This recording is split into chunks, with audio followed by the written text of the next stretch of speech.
চাচা চাচা হেনা কোথায়? চাচা হেনা কোথায়? যুবক, হেনার তো বিয়ে হয়ে গিয়েছে। না না না, তা হতে পারে না। চাচা আপনি কি বলছেন?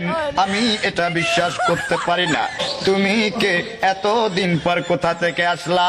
হেনার তো বিয়ে হয়ে গিয়েছে, কিছুক্ষণ আগেই হেনাকে নিয়ে চলে গিয়েছে। চাচা গো, চাচা এ হতে পারে না। আমার হেনা আমারে ছাড়িয়া যাইতে পারে না। আমার হেনার বিয়ে হয়েছে, এ আমি বিশ্বাস করি না। প্রেমের সমাধি ভেঙে মনের শিকল ছিঁড়ে পাখি, সমাধি ভেঙে মনের শিকল ছিঁড়ে পাখি যাই উড়ে যাই পাখি, যাই উড়ে যায়।